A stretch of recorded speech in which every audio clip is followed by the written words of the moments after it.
So we're back with 0 to 60, joined by the usual renegades, the denizens of the pits that we've dredged out just on a weekly basis. Hi Liam, hi George. That was Thank, an interesting intro.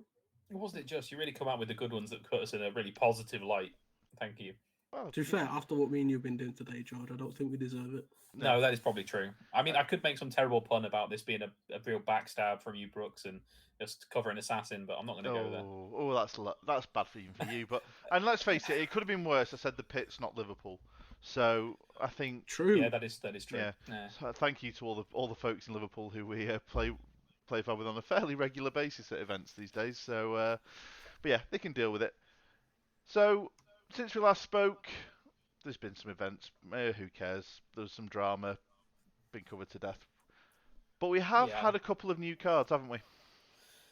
Yes, yeah, much more exciting than anything else has been happening. To be fair, we've had a few new cards out, so it'd be good to dive Hmm. into those and see what we all think of them. So, on the basis that we've had a complete new set, there's quite a lot of cards. So, rather than spending 2 hours recording a podcast going through every single card and not even getting to the end, what we'll probably do is we'll go through each class individually and we'll do them each in a separate episode.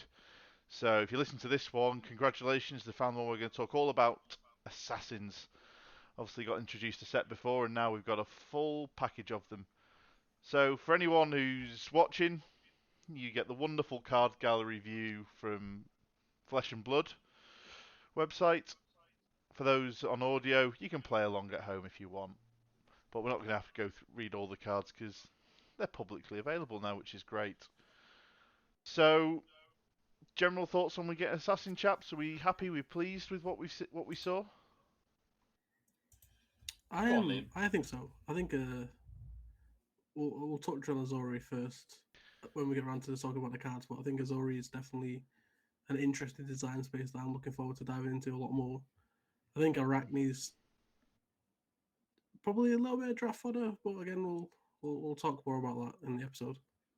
Yeah, again, I think the same for me. Azori looks interesting. Arachne not so much, but I mean the assassin class in general looks like they've expanded on some interesting mechanics, as I guess we'll cover along with the cards. And yeah, it's I'm excited to dive into them because there's some interesting stuff in here.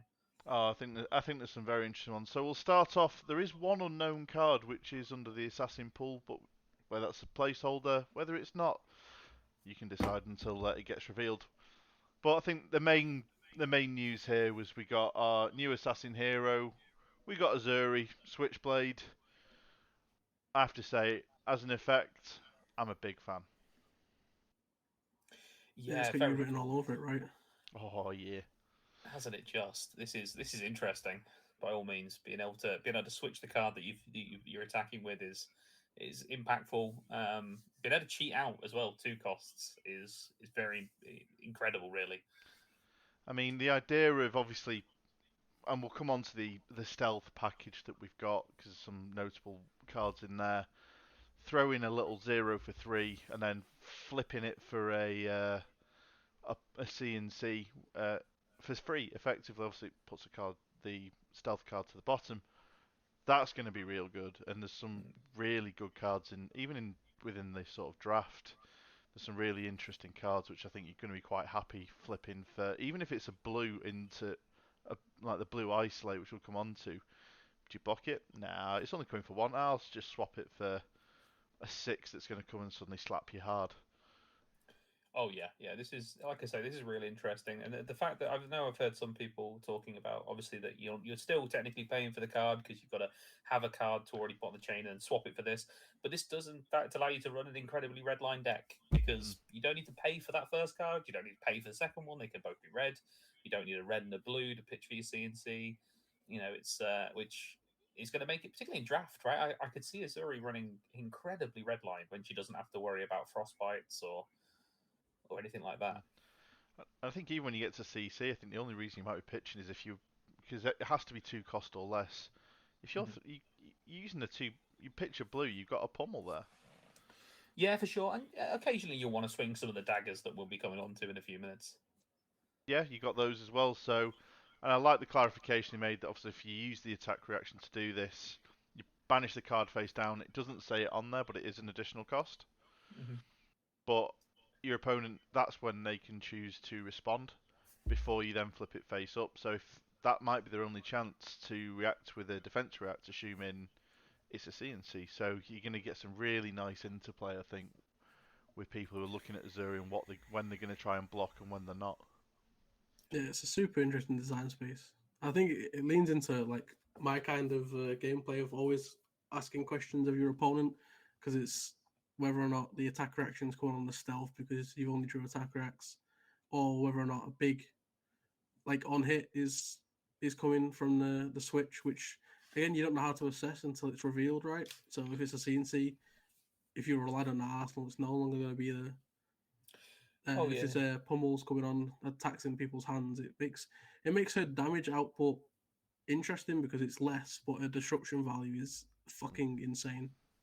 Yeah, so I mean, whether if this ends up being a popular hero, I could see defense reactions popping up in a lot more people's decks, so that you can obviously respond to whatever she throws out at you, barring a CNC, of course. But at the moment, in a meta where we don't see that many, it would be interesting to see if people just start putting some more defense reactions in their deck, anticipating this for the first few weeks of armories. I think I think she's going to be really good. I think there's going to be a lot of balancing as to how people are going to build her. Whether you're looking at I know some people started theorizing around a stealth contract deck to start using some of the silver-based equipment that you've got access to, and including one new piece, or whether you're going to just go with the big six attacks. Whether you're actually just going to run quite low to the ground and use some reactions, again, we'll come on to all these, but I think she's going to have some really interesting play that some people aren't going to be able to deal with, depending on what hero you are.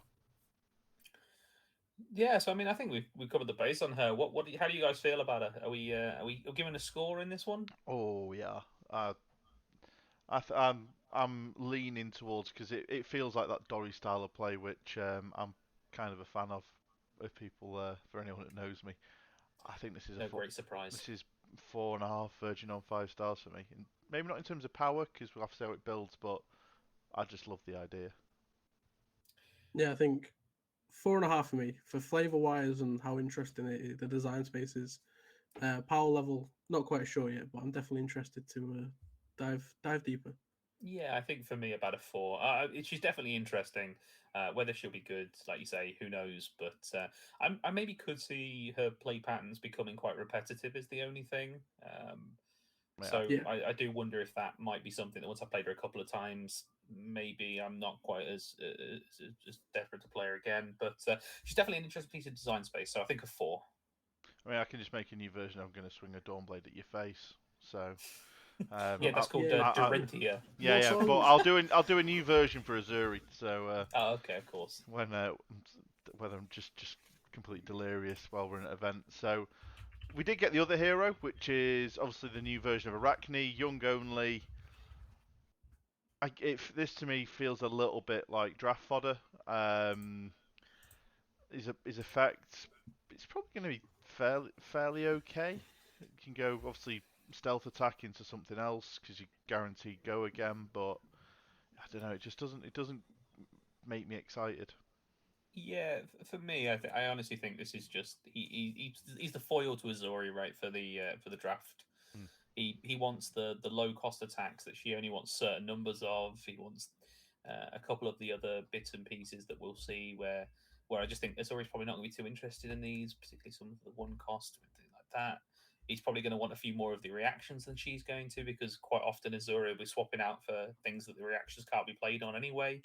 So I think he just wants those to try and cut the draft, obviously, even within the class, kind of evenly between the two card pools. Obviously, I think this will be something we speak on a lot. Is that it seems like the draft they've tried to want the same card pool for each class to appeal to two different heroes in two different ways, and I think this is the way that they want it to happen with Arachne, is just to have that go again, go wide aspect. I'd be interested to see how it plays out in Blitz. I think I'm probably daft enough to try it, but I'm probably wouldn't stick around it too long. I don't see it being too powerful. I think it'd be an interesting draft because I think you want to value the stealth 0 for 3s, and especially the attack reactions, which might make for an interesting win condition versus some of the heroes.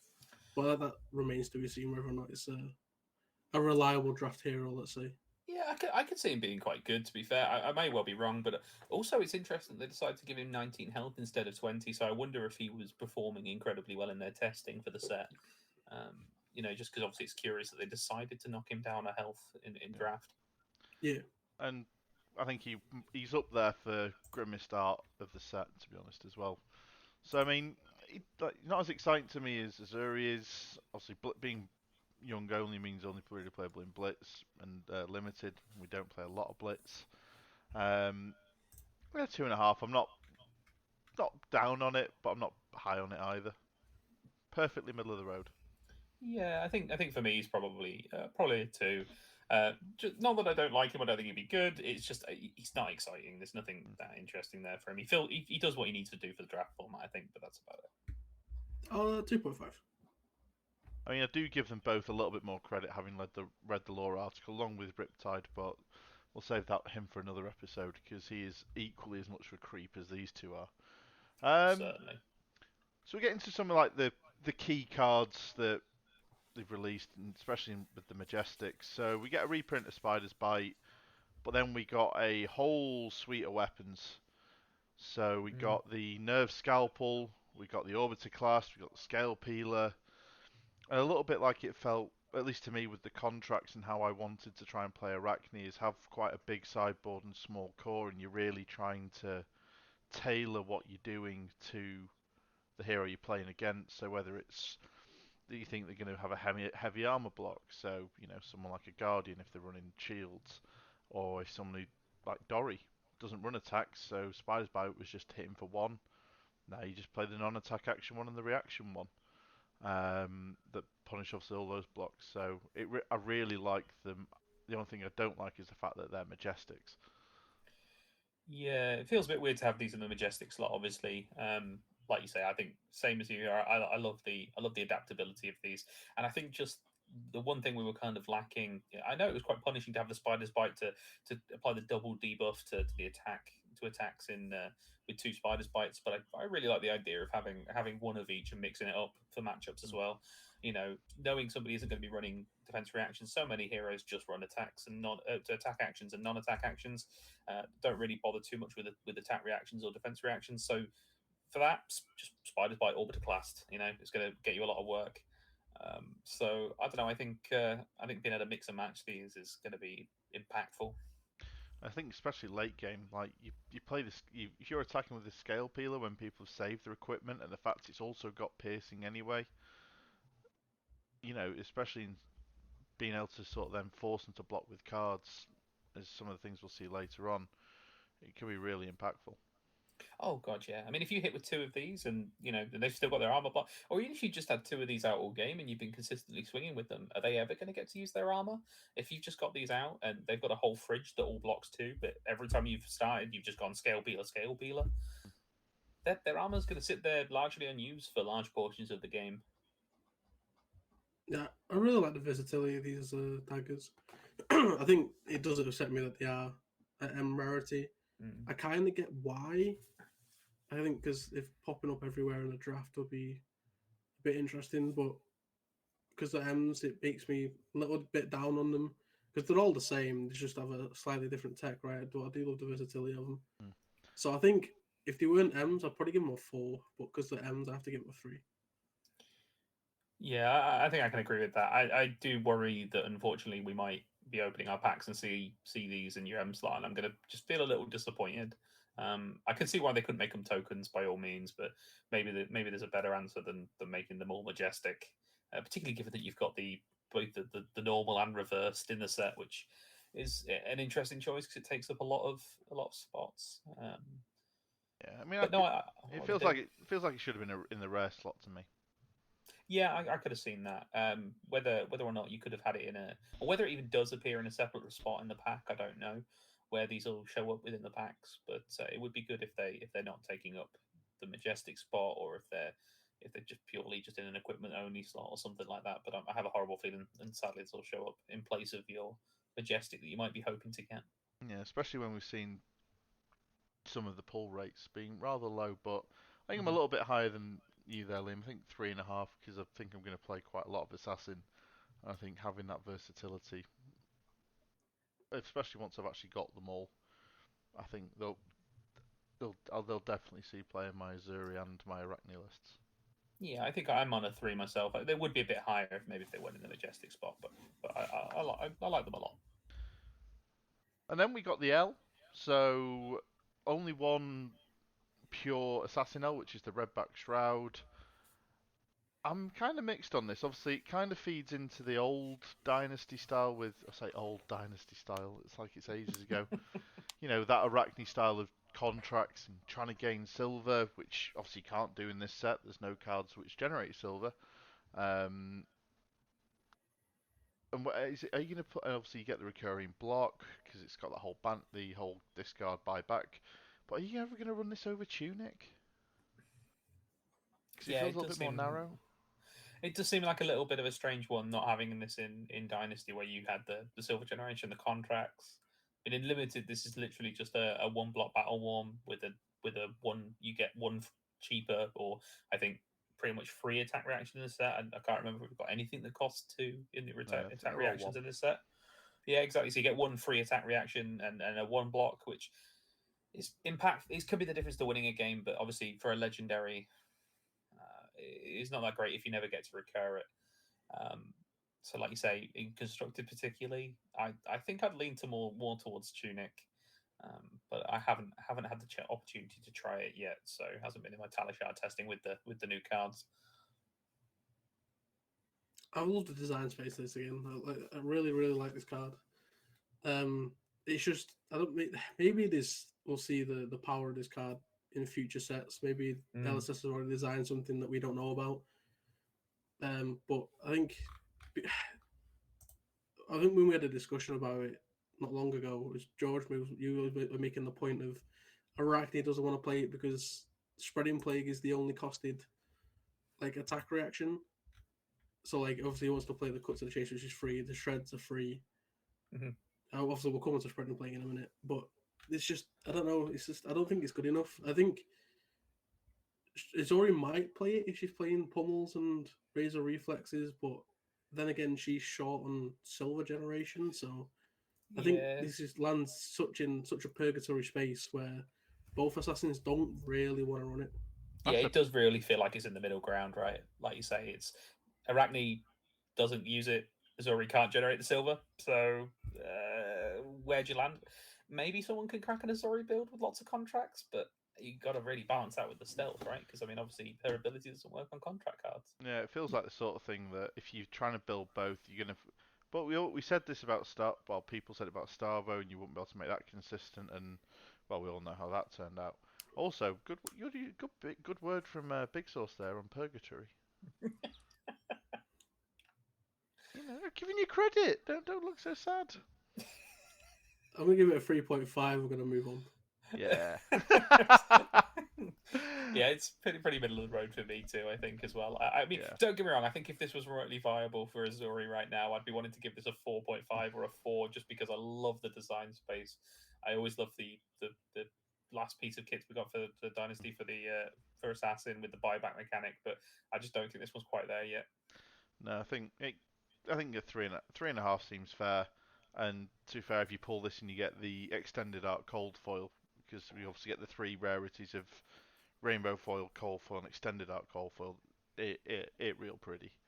Yeah, I think then I'd be giving it much more of a Yeah. 4.55 if Yeah. I pull that, because that's a very pretty card. Yeah. So let's just round out the M's. We get infiltrate, and then we get shakedown and spreading plague. I know we've kind of already covered spreading plague just in terms of talk about others being costed, but my god, do I think that card is worth it. I think first though, gotta let Liam talk a little bit about infiltrate. I know one man is particularly high on this card. I know he likes this one. Yeah, I he's a bit fucking of a love fan, isn't Infiltrate. It's such a cock card, right? It's just like the dream of spiking your opponent's win conditions off the top and then playing them yourself. I'll go into the example I always want to use is just the Channel Mount Heroic versus Briar. It's just like infiltrate, it hits, will spike off the channel. Your Arsenal another stealth card, and then you draw a couple of blues, and you play their channel, and then you get to do some dumb shit. I fucking love this card. I really do. Yeah, I've This is like a 4.5 for me. I've It's already so heard good. a story of someone infiltrating and off the top, getting their opponents infiltrate in a mirror.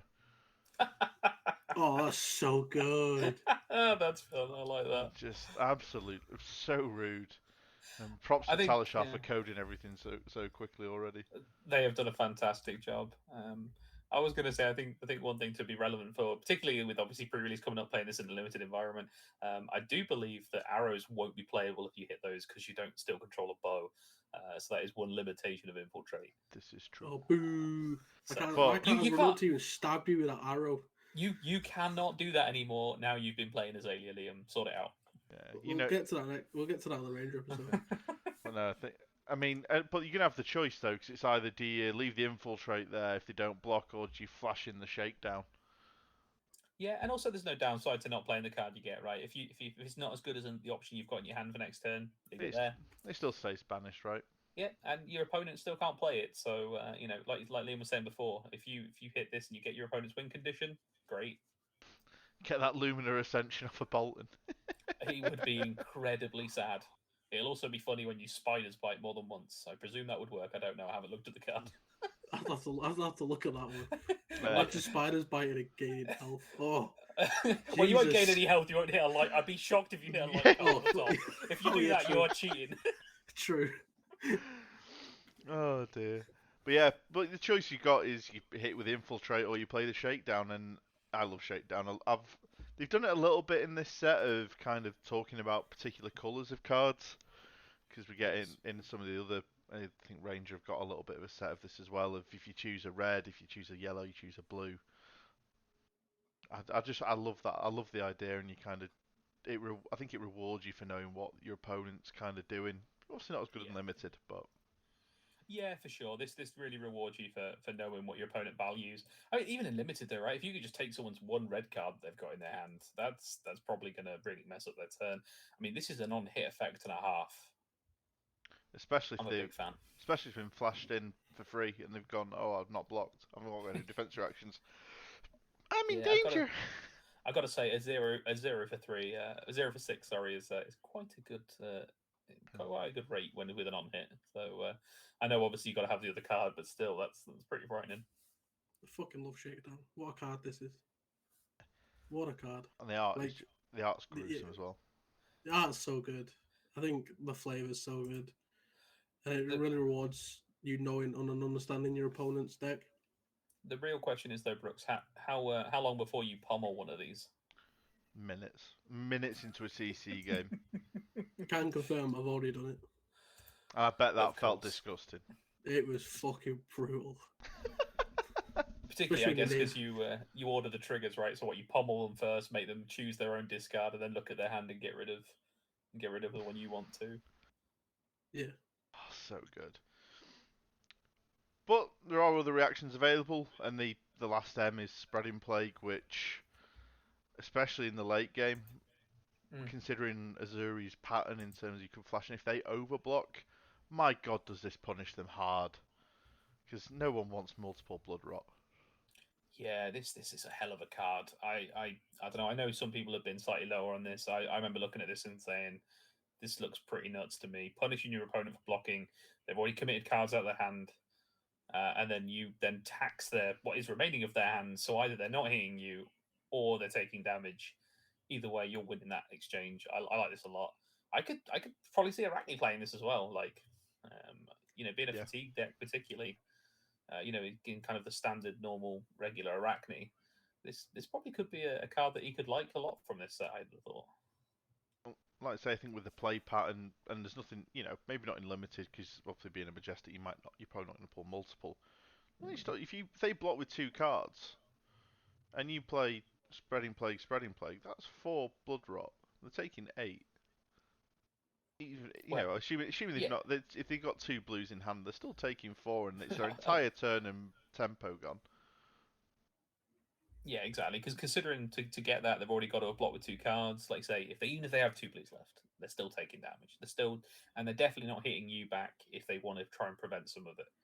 So that's a pretty good rate for a card that costs 1, that blocks 3, and is yellow. So I mean, I think it's a hell of an M. I think this card is an absolute truck. It is.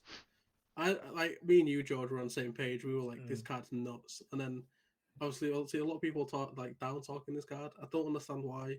It pitches for yellow, so it's not exactly the worst pitch in the world. It only costs 1. It blocks 3.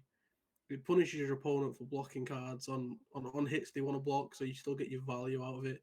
And this card is actually nuts turn 0 when your opponent's like, I don't want to take damage. Oh god, So you like yeah. send this on hit, they like block 3 cards, and you go Spreading Plague. So you've got like 6 damage just sat there next to it. It's fucking stupid. This card's so good. I love it. Oh god, yeah. I mean, this thing's absolutely great. I've got to be giving it a 4 myself. Like this, I don't know. It just seems spectacular. I don't see a great deal of downside. I understand, I guess, why people thought it might not be so great, just because we're in a bit of a no block meta at the moment, or a very limited blocking. And so maybe this doesn't seem good, but particularly when you come in with the on hits like Shakedown, this off a blue, even on Shakedown, even if you're just throwing it normally, feels pretty damn good. Your opponent's going to want to block that. Yeah, I mean, the only thing I might mark this card down for is the art, because it's fucking. That's amazing, man. No, mate, it makes me feel sick. Yeah, that's how good the art is. To be fair, it's good. That is what but they're in a aiming bad way. for. Yeah. It's like if that's what they've achieved with you, then they've fucking nailed it. Exactly. It's grim. I love it. It gets a 5 from me because this has got the potential to end games, and like I say, I don't see why Assassins wouldn't run this. Yeah. Oh, so we didn't rate Infiltrate and Shakedown, so we'll go Infiltrate first. Out of 5. 4. 3.5. I'm gonna give it 4.5. I fucking love this card. And Shakedown. 4. 4. 4.5. Fucking love this card. Spreading Plague. You gave it a 5, Brooks? I did. George? I think I gave it a 4 a minute ago, and I think I want to stay with that. I'll stay on fucking 4.5. This card's good. I love it. It's very good. He loves it. Yeah, I think that as a package of Infiltrate, then play Shakedown, and if they got some blocks, then you spread him. Oh, I love it. I love it so much. So obviously, to make all this work, we've got the whole sort of stealth package available. Rather than going through all of them, they're all zeros, come in for 3, block 3 at red, all come in a rainbow, all have some sort of effect. I think, no, we've talked about this before, George. The main one really is Isolate. Yeah, I think that's the standout one for me, at least. Just for its combo with Azuri's ability. Yeah. Like limiting to block from one card and then flashing in the 2 as a reaction. It's real good. Yeah, for sure. I mean, I just don't see any downside to this card. Like you say, the fact that it's free, it activates Azuri's ability, it provides Dominate, which essentially becomes Overpower once you swap it out in the reactions phase, because obviously the Dominate goes away. But having Overpower on some of these incredible on hits is amazing for basically no resource. And like I say, the fact that it then blocks 3 just means that I'd happily run the reds and the blues of these without even thinking about it, to be honest. Yeah, I think Isolate's definitely the standout for me. Going into what George said, I think basically you're just limiting how much your opponent can block on the stealth attack, going into the switch into whatever bullshit on hit you want to present your opponent with is super valuable. I think some of the on hit into the diseases are still pretty good to explore. Like Infect is still a pretty good one to run. I think Blood Drop Pox is probably one of my favorite mechanics coming out of this set. Yeah, I agree with that. I think I like that one a lot. Particularly, that's the sort of one you want to be looking to Razor's Edge, right? I feel like that's when you come in with this, your opponent's expected to be swapped out for some obnoxious on hit. They might, and you just Razor's Edge on top it instead. They go, okay, fine. You know what? You're gonna shake down. I don't want to give you 2 cards. Have 1 card, so you just come in with this. Don't have you shake down, but just Razor's Edge it twice or something, and just hit them some damage. Give them a blood pox and go into the next turn. which I think is absolutely fine.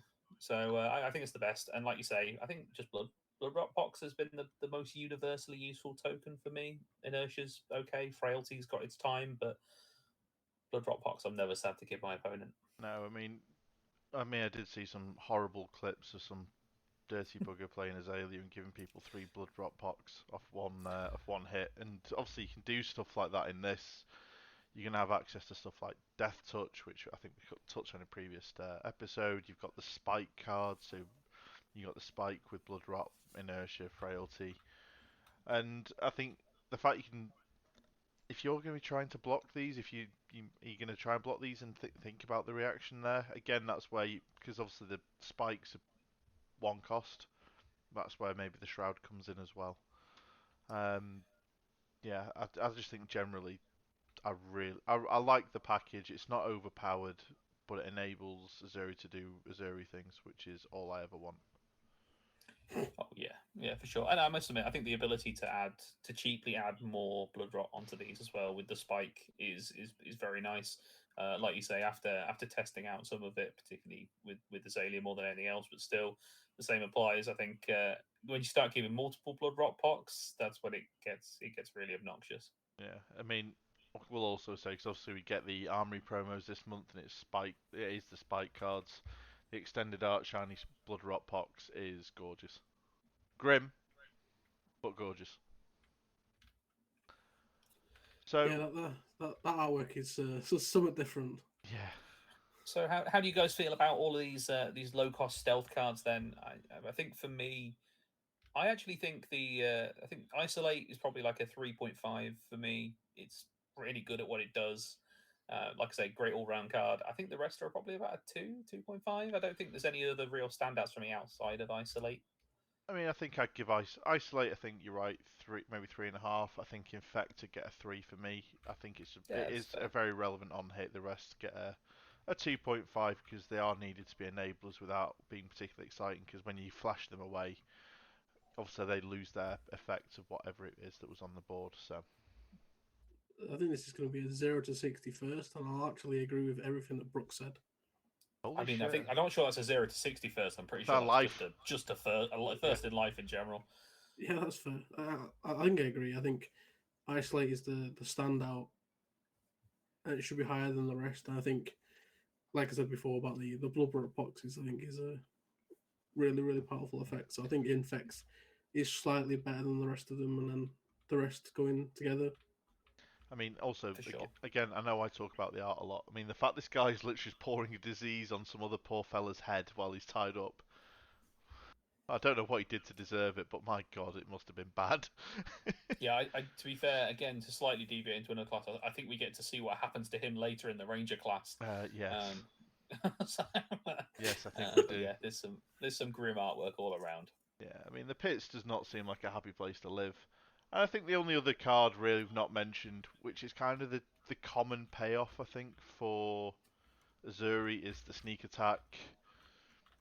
It doesn't, I mean, it doesn't excite me. I mean, flashing in a 7 for 0, because obviously you activate the effect by having Azuri'd in a red is alright. I'm gonna go first there, George, if you don't mind. Oh. Yeah, go for it. I think you're underselling this card after I was playing with it today. In some games on there's some really interesting like interactions. I think the 0 for 7 line is also the main attraction, right? You flash it in for another 7 damage. But I think what's also good about this card, it's also pummelable, so you can give it an on hit. So 11 discard a card is also extremely good. But another interaction I also found before was I started the chain with a sneak attack, which cost me 2, and it came with 3. My opponent only blocked 3. It wasn't really an opponent run defense reactions, so I cracked the Black Tech Whisperers, which then pumped it to 7, and because it went over, he guaranteed the on hit to carry on the chain link. Yeah, that's really nice. Ooh. I must say for some CC. So you Cracking the can, black it's like text. the Amethyst interaction, right? So when you hammer for 4, then you pummel, but then because you pitch the other 3 cost card, it buffs and then buffs again. Ooh, So the sneak attack kind of works the same way. I've not even thought Yeah. about that. That is a sneak attack. I like I it. tell you what, pummeling off a tunic on this is going to be absolutely disgusting when it goes from 3 to 11. It's just so disgusting. That is Oh, nasty. You're a rude man. do you know what? I think I did undersell it because I hadn't even thought about that and playing it naturally. I just assumed I was thinking about with Azuri and the more limited, but yeah, that's gross. Don't do that to me. Yeah, for sure. Like I say, I know you particularly, Brooks, were not so excited about this one in particular, but I must admit, I agree with him. I think it's very good. It's an absolute staple. And I tell you what, if I'm even remotely leaning towards Azori in limited, this in red, I'm all over it. I'm picking these every chance I get. See, this is all the fun stuff I miss out on by actually working in a day. I know it's rare, but I miss out Just on all like the to fun stuff you lot clarify, working out. I'm 100% working in the day. No comment. Well, you're always working when you're playing Fab. That is your job. That is true. You are, yeah. I wish. So obviously, Assassin's got access to other cards, but we'll cover those, the sort of the hybrid cards when we come on to the generics because they kind of fit cross class. But there's some decent little sneaky things in there, especially the codices, because you start getting into the more blood rot pox style things as well. Um, what? We've not really rated sneak attack, but I think you've obviously seemed pretty high on it then, Mister Holden. I'd slap a 4 on this all day. Yeah, I've got to agree with that one as well. Like I say, I think this is an absolute staple for Azuri. It's gonna be good in other decks where you're just when you're running a reaction, this thing is gonna have a lot of threat. So yeah, So I like it. I was gonna go 3, but what you just mentioned around black text has definitely pumps it to a 4 for me. So I'm actually gonna agree with you. You have actually managed to convince me of something. I'll just literally I'll say about this one is I think there's a very good reason why it's the only card in Assassin that blocks 2 Yeah. Yes. because it's nuts, and if it blocked 3, it would be absolutely ridiculous. Yeah. I think it's the only assassin card that's going to block 2, like pure assassin anyway, because obviously Yes, any pure assassin. it gets dragged. Always assassin cards will always be dragged down by rangers and ninjas when it becomes to hybrid because they have to block 2 and blade break and generally make them slightly worse. But generally speaking, and looking at the class, I know people were sort of talking about whether we're going to get a continuation of what we saw in Dynasty and more contract style. I kind of like that it's different. Shroud doesn't really fit for me in this. It feels like it should have been a Dynasty card, but then you probably can't give two of the L's to a brand new class, which is only in one set. So, but I really like what they've done. I love the idea behind Azuri. I can see how the different cards will play into her ability and her play patterns. Arachne seems fine. I love the daggers. I think in limited, it's going to be fun to play. You're going to see some shenanigans which people might not like. And I think in CC, I really want to see the different type of builds that people come out with. Yeah, I think overall, Assassins. Obviously, I played a lot of Arachne before Outsiders was shown. It's definitely a class that I've really enjoyed. I think Arachne got they could probably use a few of these cards, especially the Spreading Plague.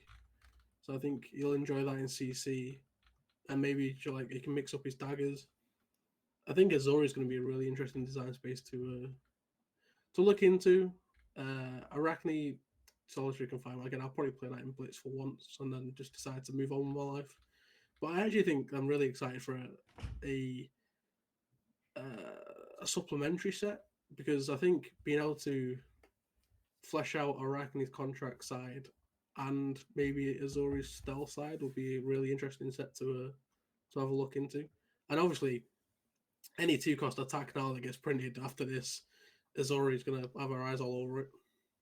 Yeah, I mean, Oh yeah, for sure. we've already seen some of the generics, and there ain't no way you're not taking these if you can. Yeah, there's going to be a lot of these, like you say. That I think it's going to limit the design space somewhat for 2-cost generic attacks that you're going to print. The more that you print, particularly if they interact with defense reactions, are going to make it pretty rude if with Azuri. But yeah, there's a lot in this set. I think it's exciting. Like I say, I think I agree with you, Liam. I think Spreading Plague and the daggers are probably the things I can see Arachne really appreciating out of this set. Though who knows? I could be wrong. Maybe there's something with sneak attack that he could be trying to run. Maybe you get your dream of Pommel Arachne, Brooks. I mean, Pommel Arachne was fun, and if you get more tools that enable shenanigans like that, I think you're going to be all over it. Like I say, suddenly going from 3 to 11 with Go again. You can still use the Mask of Perdition, I think, can't you, to banish a card as well. So you're still feeding into that. I mean, that would also just trigger it, right? That would, Well, if at worst, you could yeah. just pump it to 7 with the mask. Exactly. I think there's going to be a couple of cards, but I think this is aimed at fleshing out Azuri more so than the others. So, I mean, overall, I love the flavour of Assassin. If you get the chance to read the lore article about the spiders that they posted fairly recently as well. Obviously, there's a little bit about Riptide in there, but we'll cover that big ocean boy later. The assassins are so cool. The infighting between the different assassin groups and just quite how brutal they are. I think from a lore perspective, it's an easy 5 for me. I think as a class within Outsiders, I think generally speaking, I'd be quite happy saying these are a 4.5 star. Very nice. How do you feel about the rating wise assassin, Liam?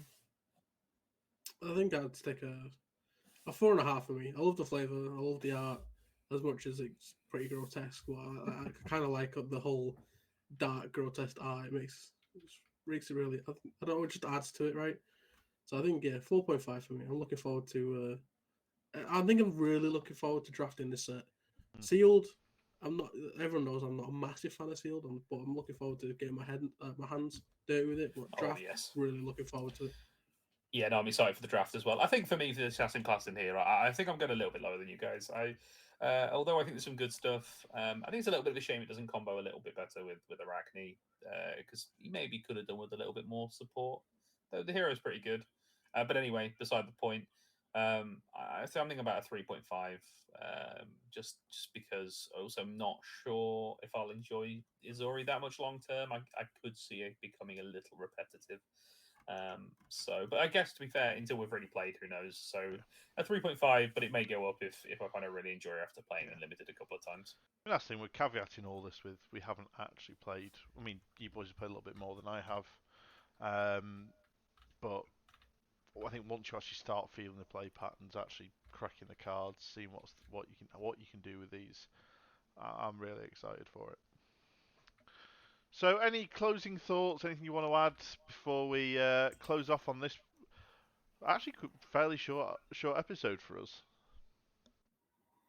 Yeah, well, it's like a mini series, right? So yeah, we ended up rattling through those reasonably quickly, to be fair. But I think we've covered all the points we wanted to cover on them. I don't think there's too much more from myself apart from just to reiterate again, I'm quite excited to get my hands on these new cards and give them a go. Cool. Right, well, for everyone watching and listening at home, thank you very much. Hopefully you'll catch the rest of our series, whether it's Ninja, Ranger, or Hybrid, or all of them if you can actually stomach listening to us and our shaky takes. But Liam, George, thank you very much. always a And for pleasure. everyone listening, catch you on the next one. Goodbye.